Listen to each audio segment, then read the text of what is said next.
जय हिंद साथियों पुष्पा झुकेगा नहीं। हमारा देश का जो फिल्म इंडस्ट्रियल प्रोड्यूसर है, ये चोरों का मूवी बनाते हैं, डाकुओं का मूवी बनाते हैं, हत्याकारियों का मूवी बनाते हैं। पुष्पा 1, 2, 3, 4, 5 कितना निकलेगा पता नहीं मेरे को, लेकिन ये पुष्पा किसके जिंदगी का लाइफ स्टोरी के ऊपर बना हुआ है। आप लोगों को बहुत सारे को पता है, किसी से को पता भी नहीं है। ये जो डाकू है, चोर है, हत्याकारी है, वीरप्पन का जिंदगी का लाइफ स्टोरी है। ये वीरप्पन कौन है पता है आप लोगों को? ये वीरप्पन है हत्याकारी, चोर, डाकू, जिसने 190 का आदमी के ऊपर हत्या कर दी है। 2000 के ऊपर हाथियों का दांत के लिए, मासूम हाथियों का जिसका पेट में बच्चा था उसका हत्या कर दी गई है। जिसने करोड़ों रुपया का चंदन का लकड़ी चुराया, जिसने आंध्रा तमिलनाडु वालों का जिंदगी को नरक बना दिए थे। इस चोर, इस डाकू, इस मर्डरर के ऊपर पे मूवी बन रहा है, इसके जिंदगी के ऊपर मूवी बन रहा है। लेकिन देश का जो शहीद जवान है, जो इस देश के सेवा के लिए अपने जिंदगी का सर्वोच्च बलिदान दिया है, उसके ऊपर मूवी नहीं बना रहा है इन फिल्म प्रोड्यूसर लोगों ने।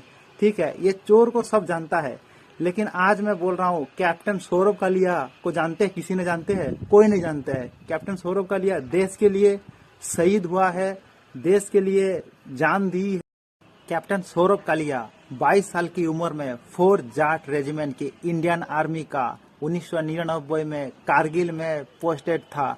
उसके ड्यूटी के दौरान एक गांव वाले तासी लंगीलाल नाम का, उसने देखा है कारगिल के बहुत ऊंचा चौकी पे सशस्त्र पाकिस्तानी घुस रहा है। उसने आके इंडियन आर्मी को ये बात बताई है। उसका बात के आधार पे कैप्टन सौरभ कालिया और उसका 5 साथियां तुरंत पेट्रोलिंग ड्यूटी के लिए निकल पड़ी है। जैसे उस चौकी पे पहुंचा, उससे थोड़ा आगे बजरंग चौकी पे जाके देखा है पाकिस्तानियों घुसपैठियों ने भारत में आके चौकी बना के या मोर्चा बना के बैठा, और बहुत भारी मात्रा में, बहुत ज्यादा पाकिस्तानियों ने गोला बारूद के साथ कैप्टन सौरभ कालिया तुरंत अपना सेना अधिकारी को यह खबर पहुंचा है जो पाकिस्तानी घुसपैठी भारत में घुस रहा है। और उसके बाद कैप्टन सौरभ कालिया उसका 5 साथियों ने तुरंत पाकिस्तानी सेनाओं के साथ वायर करना शुरू कर दिया।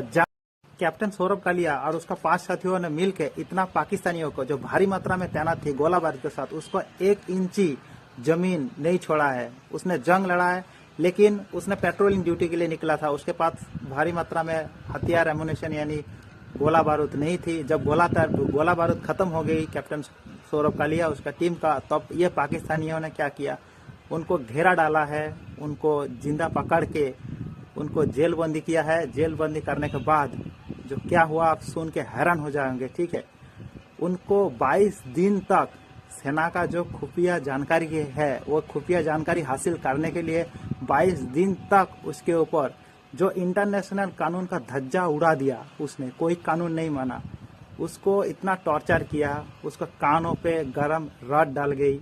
गरम रॉड डालने के बाद उसका आंख फोड़ दिया गया, उसका शरीर का एक एक हड्डी तोड़ा है, उसका लिंग भी काट दिया गया। लेकिन कैप्टन सौरभ कालिया ने एक भी खबर नहीं बताई है। उसने हंसते हंसते अपना जिंदगी का सर्वोच्च बलिदान दिया है। उसने देश के लिए शहीद हुआ है।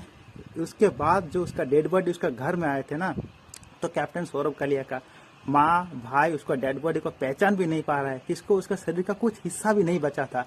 लेकिन उसका भाई का आईब्रो के साथ कैप्टन सौरभ कालिया का आईब्रो थोड़ा मिलता है, इसीलिए वो बॉडी को पहचान पाया उसने। उस घटना के बाद आज भी कैप्टन सौरभ कालिया का पूरा परिवार इंटरनेशनल कोर्ट पे न्याय मांग रहा है, क्योंकि उस बार जो पाकिस्तानियों ने किया है वो इंटरनेशनल कोर्ट का, इंटरनेशनल कानून का धज्जा उड़ा के उसने ऐसा किया है। लेकिन ये जो बात है किसी को नहीं पता, क्योंकि इसके जिंदगी के ऊपर मूवी नहीं बनाया। हमारा फिल्म इंडस्ट्रियल प्रोड्यूसर ने चोरों का मूवी बनाता है, लेकिन ऐसे शहीदों का मूवी नहीं बनाया। बाद 2010 में सीआरपीएफ के 76 जवान ने छत्तीसगढ़ के अंदर शहीद हो गया, लेकिन ये भी बात किसी को नहीं पता, क्योंकि इसके ऊपर कोई फिल्म नहीं बनाया है।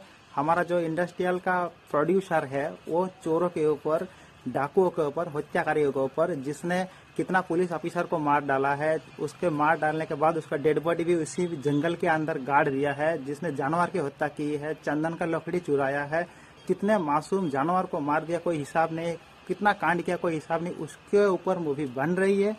ये चीज बहुत गलत हो रही है। इसके बहुत गलत असर पड़ रहा है हमारा देश के युवाओं के ऊपर। जैसे मैं कुछ दिन पहले एक रिश्तेदार में गया था, एक बच्चा को बोल रहा था उसके माँ पानी देने के लिए, वो बच्चा बोल रहा था पुष्पा झुकेगा नहीं, तो मैंने उसको एक डंडा उठाया, उसको पीटा हूँ, ठीक है।